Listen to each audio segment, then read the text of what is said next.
Admiral Tay stood on the command deck of Mars Station Omega, watching the red planet spin slowly beneath him.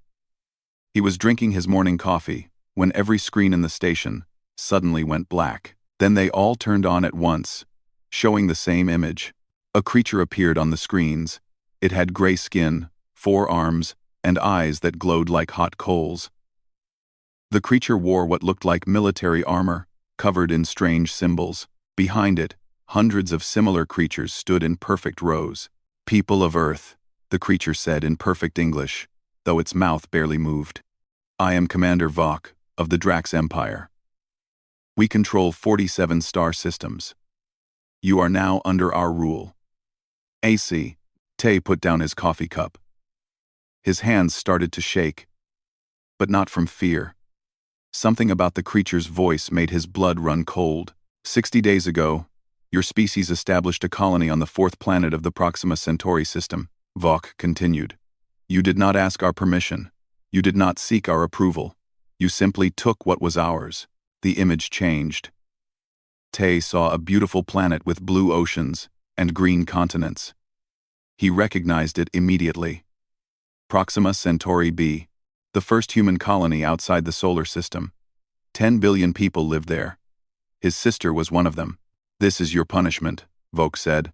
"What happened next would haunt humanity forever." The screens showed Drax soldiers moving through human cities.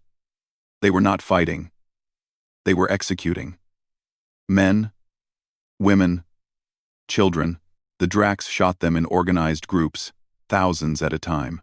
The footage lasted for 20 minutes. 20 minutes of systematic murder. Tay watched his sister die. He saw her in the crowd, trying to protect a child. A Drax soldier shot her in the head. The child died next. Tay's knees buckled, but he forced himself to keep watching. He made himself see everything. 10 billion humans have been eliminated, Vok said when the footage ended. This is what happens when you ignore the Drax Empire.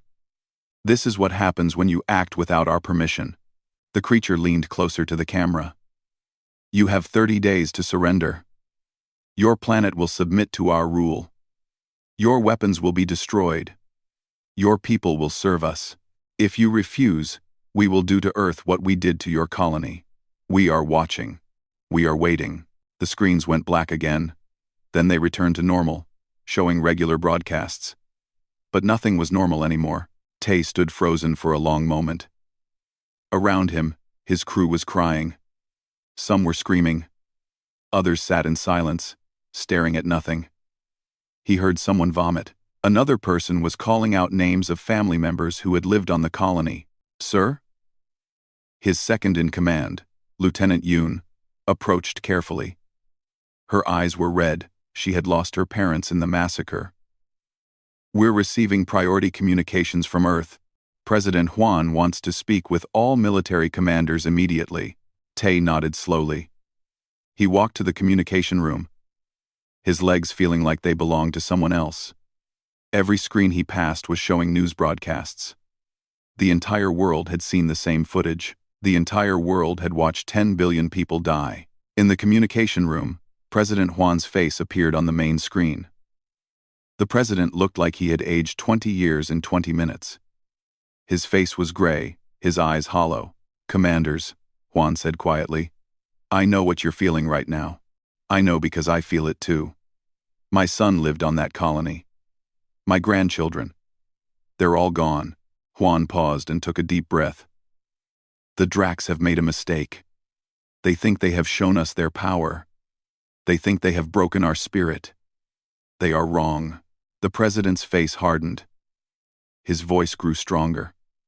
"For 50 years, we prepared for this day. We hoped it would never come. We prayed we would never meet hostile aliens, but we prepared anyway. We built weapons. We developed strategies. We created plans that we thought we would never use." Tay felt something stirring in his chest. It was not grief anymore. It was something else. Something darker and colder. "Protocol Black is now active," Juan continued. "All classified weapons projects are operational. All hidden military installations are being revealed. Every resource we have will be dedicated to one goal. The president leaned forward. They wanted to send us a message. We will send them a reply. Admiral Tay, you are hereby authorized to implement Operation Alien Extinct. Show them what humans do to monsters. The communication ended. Tay stood alone in the room for a moment. Operation Alien Extinct. He had helped write that plan 5 years ago. It was supposed to be theoretical, a worst-case scenario that would never happen. Now it was real. Tay walked back to the command deck.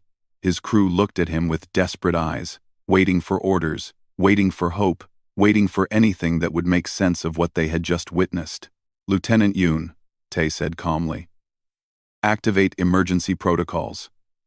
Contact every military vessel in the solar system.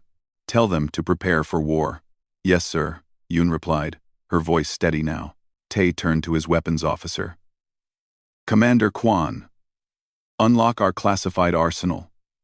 I want every experimental weapon online in 6 hours. Sir, some of those weapons have never been tested in real combat, Kwan said. They're going to be tested now, Tay replied. He opened a station-wide channel.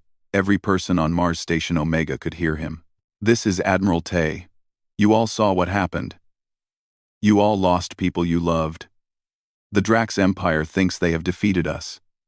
They think we will surrender. They think we are weak. Tay looked out at the stars. Somewhere out there, the Drax fleet was watching Earth, waiting for humanity to give up. They're going to learn something about humans, Tay continued. We don't surrender. We don't forget. And we never forgive those who hurt our families. He closed his eyes and saw his sister's face one last time. Then he opened them, and there was only cold determination. We have 30 days before their deadline. We're going to use every single second. When the Drax come to collect their surrender, 1. We're going to show them what happens when you make an enemy of Earth. Outside the station, in the darkness of space, the Drax fleet waited. They had no idea what was coming. They had destroyed human colonies before coming to Earth. They had wiped out entire civilizations without a second thought. But they had never faced humanity. And humanity had just learned what it meant to truly hate. 25 days had passed since the broadcast. Earth looked different now. Every city was dark at night. Not because of fear, but because every resource was being redirected to the war effort. Factories that once made cars now made weapons. Scientists who studied medicine now studied ways to kill. Dr. Na stood in a secure bunker 3 kilometers beneath the surface of South Korea. Around her, holographic displays showed weapons that most people did not know existed.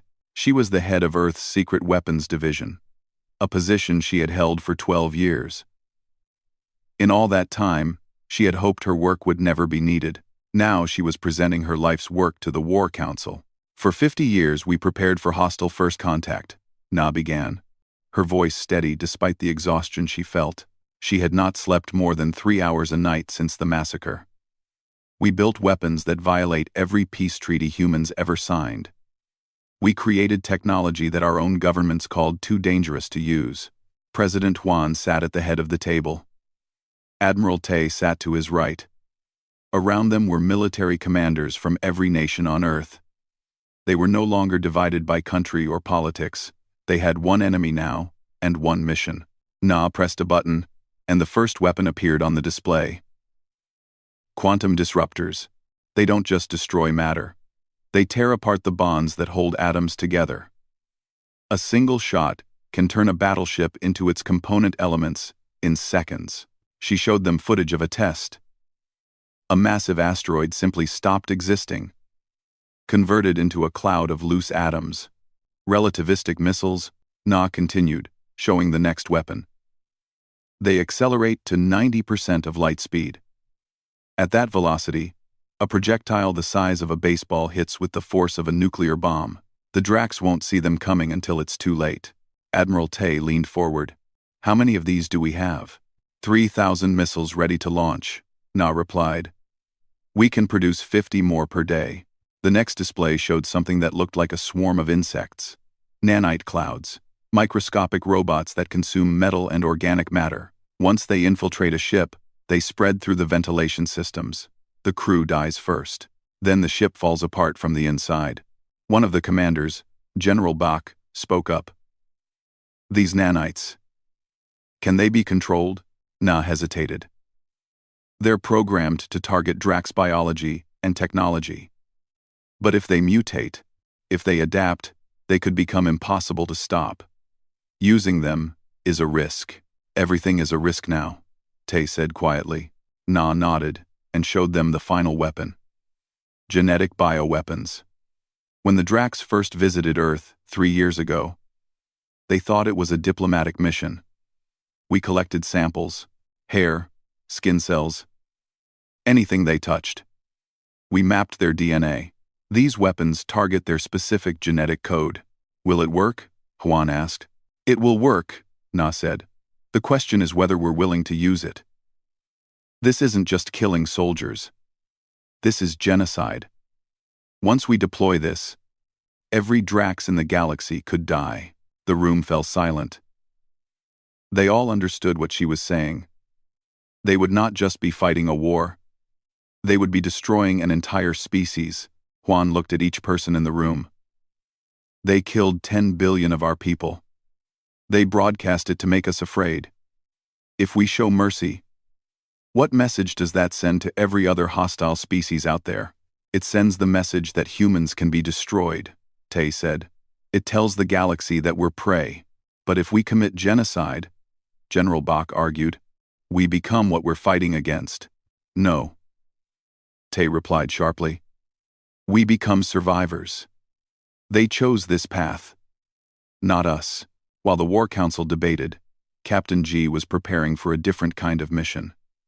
She stood in the briefing room of the stealth ship Shadow Knife. Looking at her team, 12 soldiers, the best humanity had. Our mission is simple, G said. Titan Station. The Drax have an observation post there, watching Earth. We're going to capture Drax soldiers alive and bring them back for interrogation. One of her soldiers, Lieutenant He, raised her hand. Captain, Titan Station is designed to be impregnable. How are we getting in? G smiled grimly. We're not breaking in. We're walking in. We stole Drax identification codes from their first diplomatic visit. As far as their systems know, we're Drax soldiers returning from patrol. The plan was insane. That was why it might work. 3 days later, Shadow Knife approached Titan. The small station orbited Saturn's largest moon, hidden in its shadow. G wore stolen Drax armor that had been modified to fit her smaller human frame. Through the helmet's display, she could see the station growing larger. Approaching docking port, the pilot said over the comm. They're scanning us. G held her breath. If the codes did not work, they would be blown apart before they could react. Scan complete. A Drax voice said through the comm.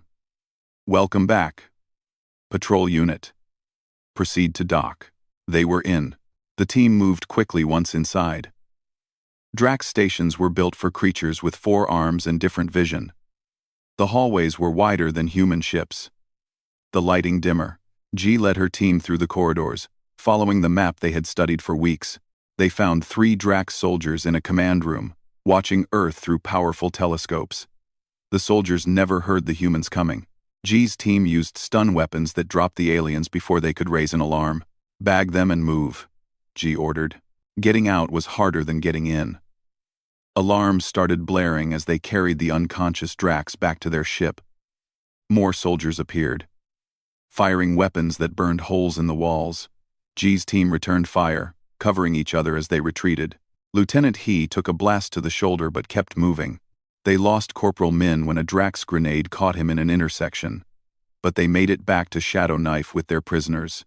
The ship launched from the docking port as Drax fighters scrambled to intercept them. But Shadow Knife was Earth's most advanced stealth vessel, equipped with technology the Drax had never seen. It vanished from their sensors and disappeared into the darkness of space. Back at Earth, in a secure medical facility, doctors worked on the captured Drax. They extracted blood, tissue samples, and DNA. They scanned their brains and mapped their nervous systems. Everything the doctors learned went directly to Dr. Na. Intelligence officers interrogated the soldiers. At first, the Dracs refused to speak. They were arrogant, confident their empire would rescue them. But humans had learned many things about interrogation over thousands of years of warfare. The Dracs talked. They revealed fleet positions, ship capabilities, command structures, and most importantly, they revealed their homeworld's location. Draxus Prime, the heart of their empire, located 47 light-years from Earth. But the most valuable information came from something the Dracs did not intentionally reveal. Young engineer Sung, analyzing their captured equipment, discovered something critical. Their entire empire runs on a centralized communication network, Sung explained to Admiral Tay. Every ship, every base, every weapon system connects to a quantum hub on their homeworld. If we can take out that hub, we can blind their entire military at once. Tay looked at the display showing Draxus Prime. Can we reach it? They have faster-than-light gates connecting their systems, Sung said. We captured the access codes from the Titan station. We can use their own network to strike at their homeworld. Tay called an emergency meeting of the War Council. 5 days remained until the Drax deadline. He presented the plan. Simultaneous strikes, Tay explained. We hit every Drax military installation in our region of space at the same time. While they're distracted, a small team infiltrates Draxus Prime and destroys their quantum hub. Without communications, their fleet becomes blind and disorganized. It's suicide, General Back said. Draxus Prime is their most heavily defended planet. It's also where their high command is located, Tay replied. If we want to end this war quickly, we need to cut off the head. Captain G stepped forward. My team will go to Draxus Prime, Tay looked at her. You understand you probably won't come back. I understand, G said. My daughter is safe here on Earth. That's all that matters. President Juan made the final decision. Operation Alien Extinct is approved. All forces will launch in 4 days. The Dracs expect us to surrender. Instead, we're going to show them that humans don't just fight back. We fight to win. The Drax fleet arrived at Earth exactly on schedule. 300 warships emerged from faster-than-light travel at the edge of the solar system. They formed a massive wall of metal and weapons, arranged in perfect formation. Commander Vox stood on the bridge of his flagship, confident and relaxed. Begin approach to Earth, he ordered. Prepare to receive their surrender. The fleet moved forward. Past Neptune, past Uranus. Their sensors swept the solar system, but detected nothing unusual. Earth's military ships appeared to be in dock, powered down. The planet's communication networks were silent. Everything suggested the humans had given up. Vogue smiled. It was always like this. Every species thought they were special, thought they could resist the Drax Empire. They all learned the same lesson eventually. The fleet reached Jupiter's orbit. Still nothing. Saturn passed behind them. They approached the asteroid belt between Mars and Jupiter. The last obstacle before reaching Earth. That was when everything went wrong. The asteroids exploded. Thousands of them, all at once. But they did not scatter debris. They launched missiles. Relativistic missiles that had been hidden inside hollowed-out rocks. Waiting silently for weeks, the missiles moved at 90% of light speed. The Drax sensors detected them for exactly 4 seconds before impact. There was no time to raise shields. No time to evade. No time to do anything except die. The first wave of missiles struck 67 Drax warships. At relativistic speeds, each impact released energy equivalent to a nuclear explosion. Ships simply ceased to exist. Torn apart by physics itself, Commander Voke's flagship shook violently. Alarms screamed. Half his fleet had vanished in seconds. Return fire, Voke screamed. Find them, but there was nothing to fire at. The human ships were still nowhere to be seen. Then they appeared, not from space, but from the asteroid belt itself. Hundreds of human warships had been hiding among the rocks, their engines cold, waiting. Now they came to life, swarming the Drax fleet like angry insects. Admiral Tay watched from the bridge of his flagship, Justice. The human fleet was smaller than the Drax force, but that did not matter. Humanity had advantages the Drax could not match. All ships, engage at will. Tay ordered calmly.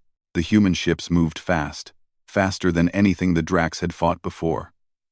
They darted between the larger Drax warships, firing quantum disruptors that bypassed shields and tore ships apart at the molecular level. Captain Mi commanded the carrier group Vengeance. Her ship launched fighter squadrons that swarmed around Drax vessels like wolves around a bear. The Drax weapons were powerful but slow, designed for fighting large capital ships. They could not track the quick, agile human fighters. Target their engines, Mi ordered. Disable them. Make them drift. Her pilots obeyed. One by one, Drax ships lost power and began spinning helplessly in space. The battle was not honorable or fair. It was slaughter. Calculated and efficient. Dr. Na watched from Earth as her weapons performed exactly as designed. The nanite clouds deployed next, invisible swarms of microscopic machines that infiltrated Drax ships through the smallest cracks and holes. Inside one Drax cruiser, the crew noticed nothing wrong at first. Then the air started to taste wrong. Soldiers began coughing.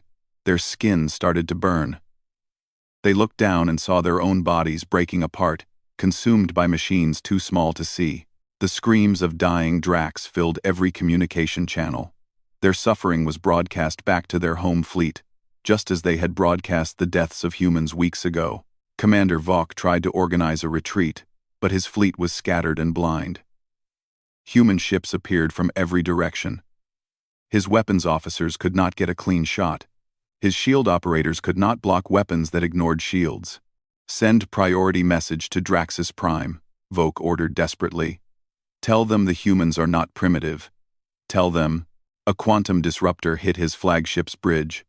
Vok's last thought was confusion. How had humanity hidden such technology? How had they fooled the Drax so completely? Then he was gone. Converted to his component atoms. The battle lasted 72 hours. When it ended, the Drax fleet was destroyed. 300 warships had been reduced to 274 pieces of floating wreckage. Earth's forces had lost 18 ships and 5,000 soldiers. Admiral Tay broadcast his message using the captured Drax communication network. He made sure every Drax in the galaxy would see it. "This is Admiral Tay of Earth," he said, standing among the wreckage of the Drax fleet. "You came to our home. You murdered our families. You thought we would surrender." Tay gestured to the destroyed ships around him. "This is our answer. We are coming for the rest of you. We are coming for your bases. We are coming for your outposts, and we are coming for your homeworld." He leaned closer to the camera. "You wanted to make us afraid. You failed. Now you should be afraid of us." The transmission ended. Across Drax space, military commanders watched in growing horror. The Drax Empire had conquered hundreds of species. They had destroyed thousands of worlds, but they had never encountered an enemy like this. On Draxus Prime, the High Council met in emergency session. They had expected reports of Earth's surrender. Instead, they received reports of their entire occupation fleet being annihilated. "This is impossible," Council Leader Tharn said. "Earth had no advanced technology. Our intelligence reports showed they were centuries behind us." "Our intelligence was wrong," another council member replied. "They were hiding their capabilities. They let us think they were weak. Then we send the home fleet," Tharn decided. "We send everything. We crush them before they can threaten more of our territory." But before orders could be sent, another report arrived. Human forces had attacked Drax military bases in 12 different star systems simultaneously. Every attack followed the same pattern. Overwhelming force, advanced weapons, no mercy. The Drax Empire was losing. While the battle for Earth concluded, Captain G and her team were already approaching Draxus Prime. They traveled through the Drax faster-than-light gate network, using stolen access codes. The gates were how the Drax moved ships quickly across their empire, a network of wormholes connecting their star systems. The 12-person team arrived in a small, captured Drax transport ship. They looked like Drax slave traders on scanners, unremarkable and beneath notice. Security let them pass without inspection. G saw Drax's prime through the ship's viewport. It was beautiful, a blue and green world surrounded by massive orbital defense platforms. 50 billion Drax lived on the planet's surface. Cities covered entire continents. "Remember the mission," G said to her team.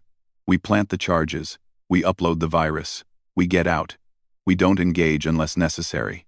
Lieutenant He checked her weapons. "And if we can't get out?" G looked at her. "Then we make sure the charges detonate anyway." G looked at her.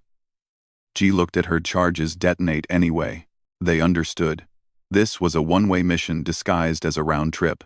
The transport landed in the capital city spaceport. G and her team disembarked, wearing stolen Drax clothing that disguised their human forms. The suits were uncomfortable, built for creatures with 4 arms. But they worked. The quantum hub was located in the city center, a massive tower that controlled all Drax military communications. It was heavily guarded, but Sung had programmed false credentials into their identification chips. They walked through security checkpoints, past Drax soldiers, moved through crowded streets. Every step could be their last. Any moment, someone could notice they were not quite right. Not quite Drax, but the Drax were arrogant. They never expected enemies to walk among them in their own capital city. The team reached the quantum hub. They entered through a service entrance, using Sung's hacking skills to bypass security doors. Inside, the hub was a maze of technology and corridors. Energy fields hummed through the walls. They planted charges at key structural points. Each charge was small but powerful, designed to cause a chain reaction that would bring down the entire building. Sung connected his portable computer to the hub's main system and began uploading the virus. The virus would do 2 things. First, it would shut down Drax military shields across the entire empire. Second, it would broadcast President Juan's terms of surrender on every Drax device. "Upload at 60%, Sung whispered. Almost there. That was when alarms started blaring. A Drax patrol had noticed their ship at the spaceport. Security forces were coming. "How long do you need?" G asked Sung. 2 minutes. "You have them." G turned to her team. "Defensive positions." Buy him time. Drax security forces stormed into the quantum hub with weapons ready. They expected to find saboteurs, perhaps rebels from one of their conquered species. They did not expect humans. The creatures they thought they had broken. Captain G and her team took defensive positions behind server columns. The firefight started immediately. Drax weapons burned through metal and concrete, but human weapons punched through Drax armor like paper. "Upload at 80%, Sung called out, his fingers moving rapidly across his portable computer. Lieutenant He fired around a corner, dropping 2 Drax soldiers. "We've got more coming up the stairs." "At least 20. Hold them off," G ordered. She threw a grenade down the corridor. The explosion bought them seconds. Corporal Quan was hit in the leg. He dragged himself behind cover and kept firing. Blood stained the floor, but he did not stop. None of them could stop. Not yet. 90%, Sung said. Come on, come on." More Drax poured into the building. They had realized now what was happening. The quantum hub was under attack.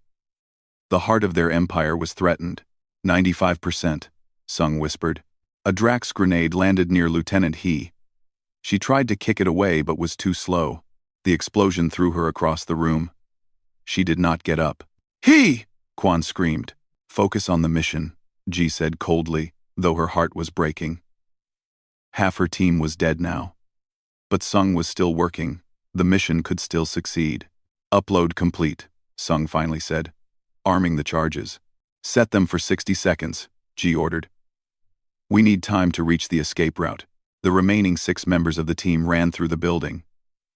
Behind them, Drax soldiers were closing in. The humans moved through maintenance tunnels that Sung had mapped from the hub's stolen blueprints.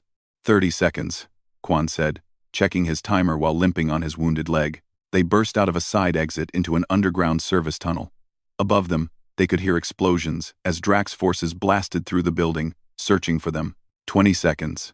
The tunnel led to an old drainage system that connected to the city's underground transport network. It was their only way out. 10 seconds. They reached a junction point. G looked back at her remaining team. 5 faces. 5 survivors out of 12. They had known the risks. The quantum hub exploded. The blast tore through the building from the inside. The tower collapsed, falling into the city streets and crushing everything beneath it. But the destruction did not stop there. The energy stored in the hub's quantum field released all at once, creating a wave that knocked out power across the entire city. At the same time, Sung's virus activated.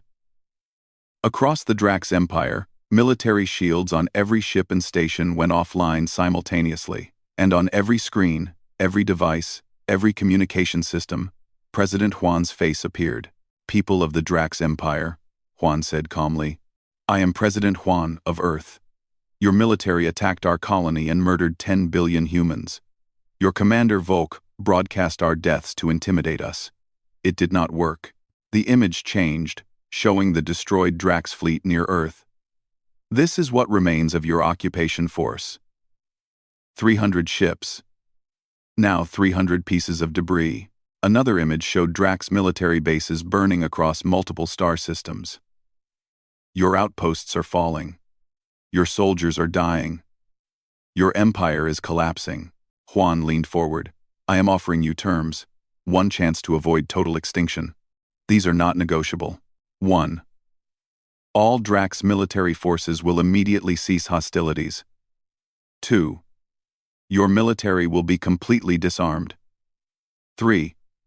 You will pay reparations for the 10 billion humans you murdered. 4. Your High Council will stand trial for genocide. 5. You will accept a coalition government that includes representatives from Earth and every species you have oppressed." Juan's face hardened. "You have 1 hour to accept these terms. We have 200 planet-killer weapons in position around Drax's Prime and other key worlds.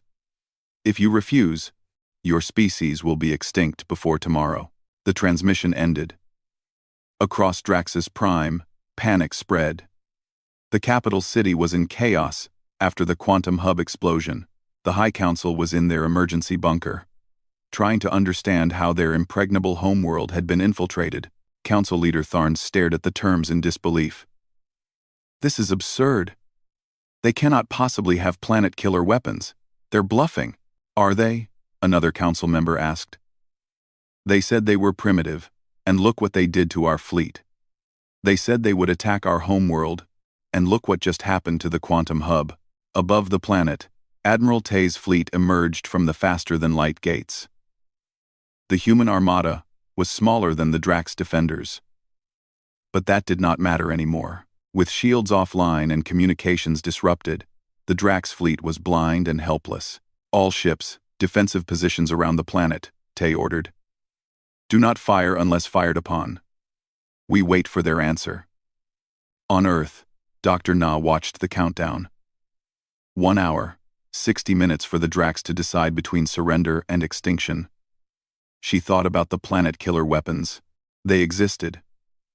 She had built them herself. Bombs that could ignite a planet's atmosphere, turning entire worlds into balls of fire.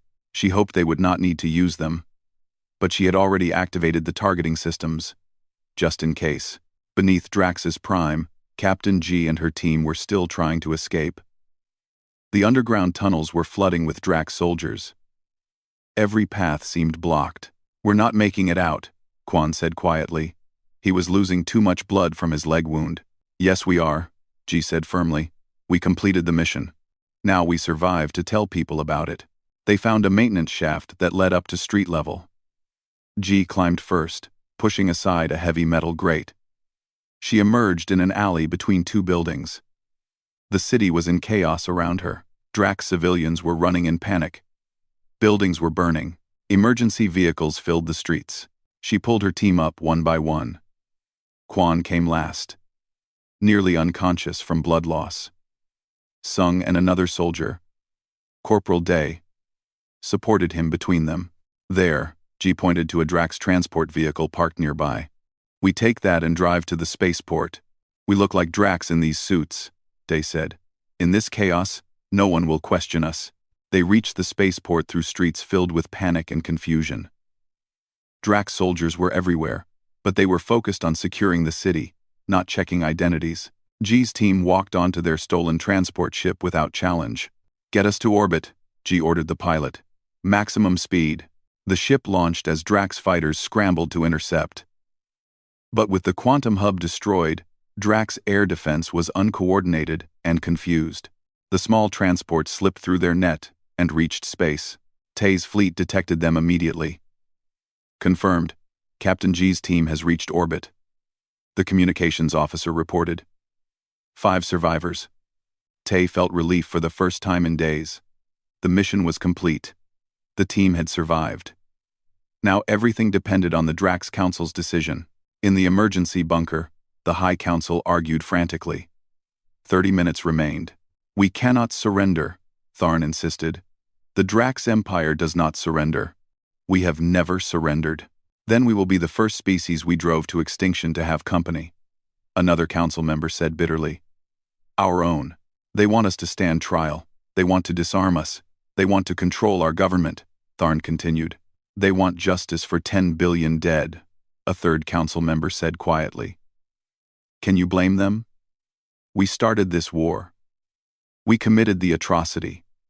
Now we face the consequences. We can still fight. We have billions of soldiers, thousands of ships, with no shields, no communications, no coordination. The humans proved they can infiltrate our capital city and destroy our most secure facility. What makes you think we can win this war? 20 minutes remained. We always have a choice, someone said. We can accept these terms and survive as a species. Or we can refuse and watch our worlds burn. Those are the only options. 15 minutes.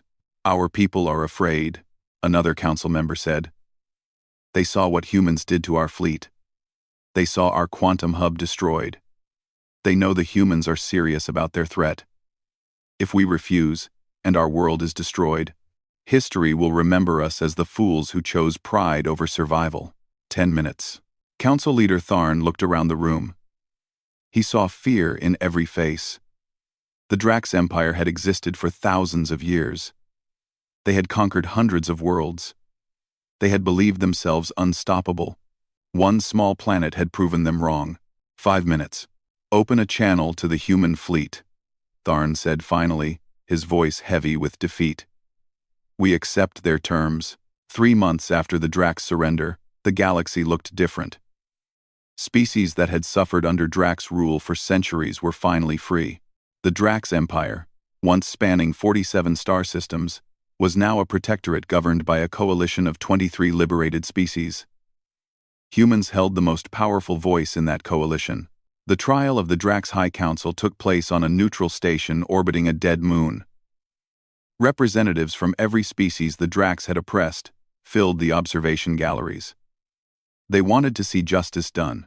Council leader Tharn stood in the defendant's chamber, his forearms bound.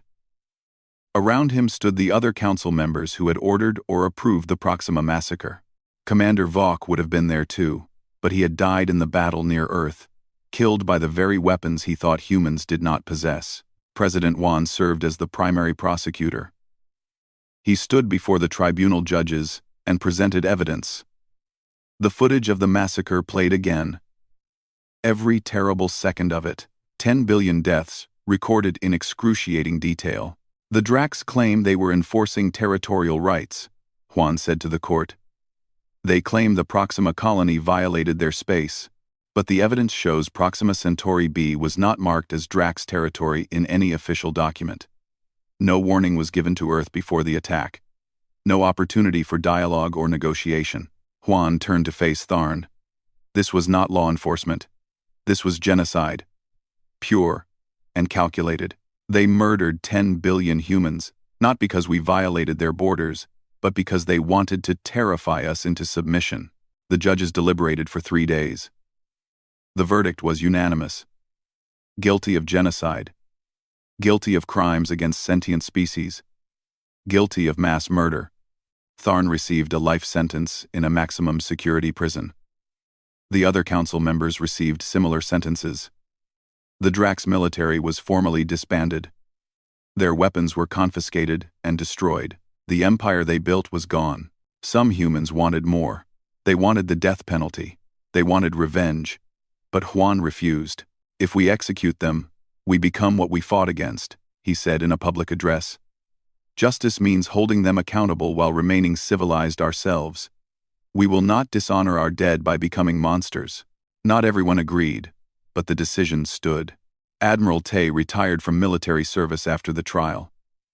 He was 52 years old and felt like he was 100. The war had lasted only a few months, but it had aged him decades. He returned to his small home on the coast of South Korea, where the ocean met the sky. He spent his days walking on the beach, trying to forget the things he had seen: the burning ships, the dying soldiers, his sister's face as she fell in that footage.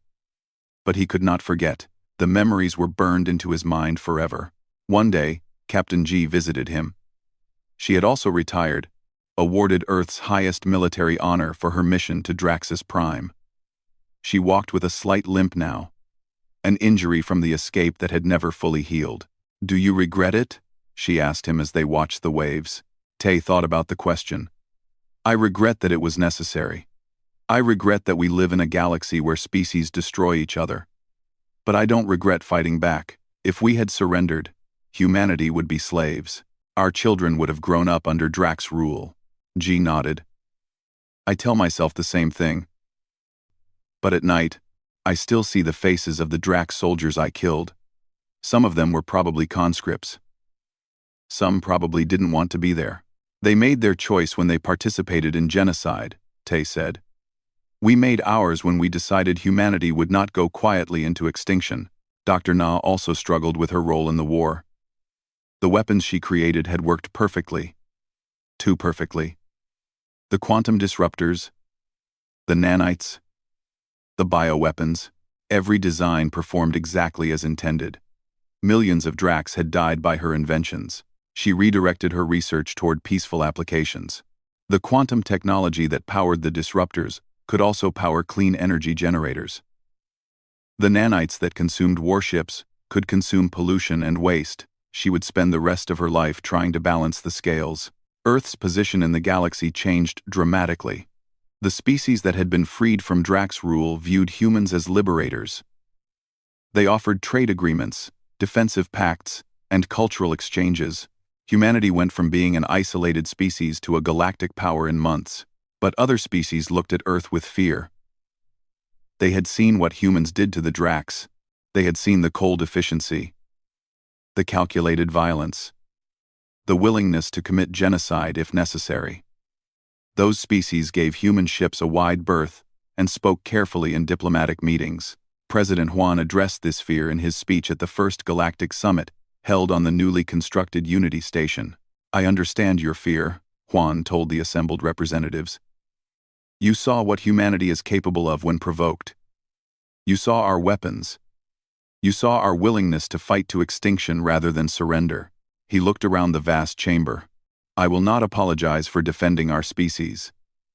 I will not apologize for responding to genocide with overwhelming force. But I will make you a promise. Humanity came to the stars in peace. We wanted to explore, to learn, to make friends. The Drax destroyed that innocence when they murdered our colony. But we have not forgotten who we wanted to be." Juan's voice grew stronger. "To peaceful species, to civilizations that respect life and rights, we offer friendship and protection. To those who would prey on the weak, who would commit atrocities and expect no consequences, we offer a warning. Remember what happened to the Drax Empire when they made that mistake." The speech was controversial. Some species thought it was too aggressive. Others thought it was necessary. But everyone understood the message. Humanity would defend the innocent, even if it meant war. Young engineer Sung led the reconstruction effort on Draxus Prime. The quantum hub had to be rebuilt, but not as a military installation. The new hub would serve as a communication center for the coalition government, equally accessible to all species. Sung worked alongside Drax civilians who had lost family members in the orbital bombardments. The relationship was tense at first. But slowly, carefully, they found common ground. They were both trying to build something better from the ashes of war. One day, a young Drax child approached Sung while he was working. The child held out a flower, one of the native plants that grew in the city's parks. "My mother said you helped end the war," the child said in halting English. "She said you stopped the fighting." Sung took the flower carefully. "I'm trying to make sure the fighting never starts again." "Thank you," the child said. Sung watched the child run back to their mother. In that moment, he understood something important.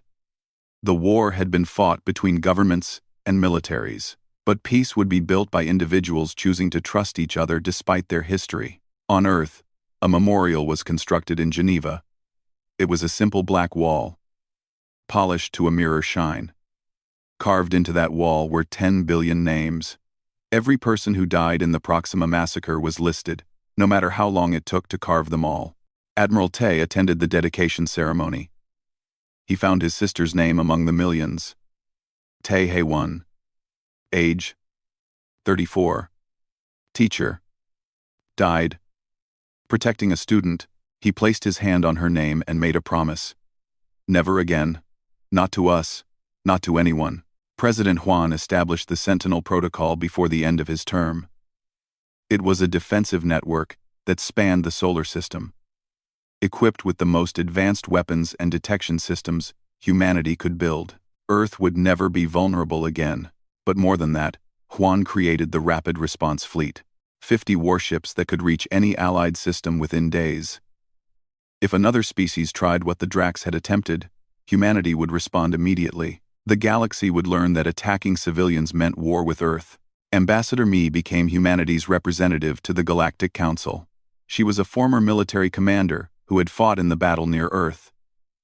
She understood violence, but preferred diplomacy. "We don't want to be the galaxy's police force," Mi explained in her first council speech. "But we will not stand by while innocent people suffer. We will not watch another genocide happen because everyone was too afraid or too indifferent to intervene." She paused and looked at the assembled ambassadors. The Drax Empire thrived because no one stopped them. Hundreds of species knew what they were doing, but no one wanted to start a war. So the Drax kept conquering, kept killing, kept expanding. That ends now. Earth may be young compared to your civilizations. We may be newcomers to galactic politics. But we will not accept a galaxy where might makes right. We will not accept a galaxy where genocide is tolerated. Her speech was met with mixed reactions. Some species applauded. Others walked out. But everyone knew humanity meant what they said. Years passed. The wounds of the war slowly healed, though they never fully closed. Earth continued, exploring the galaxy, establishing new colonies with proper authorization and mutual agreements. Human ships carried explorers and scientists, not just soldiers. But every ship also carried weapons. Every colony had defensive systems. Humanity had learned its lesson. Peace was preferable, but survival was not negotiable. On a distant world, a species called the Krell held a war council. They were raiders. Pirates who survived by attacking weaker civilizations and stealing their resources. They had identified a target. A small mining colony established by a species called the Tal. The Krell war chief pulled up his intelligence files on the colony. Then he saw a note in the data. The Tal had recently signed a mutual defense treaty with Earth. The war chief opened the file on Earth.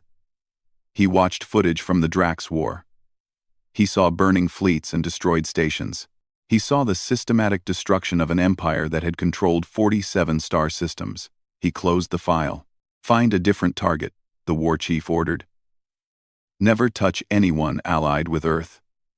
His second-in-command was confused. "But the Tal colony is barely defended. It would be easy." One. "It would be easy until the humans arrive," the war chief explained. "Then it would be fatal.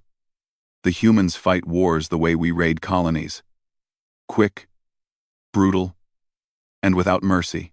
I'm not interested in becoming another example of why you don't attack their allies. The Krell fleet moved on. The Tal colony never knew how close it had come to being raided.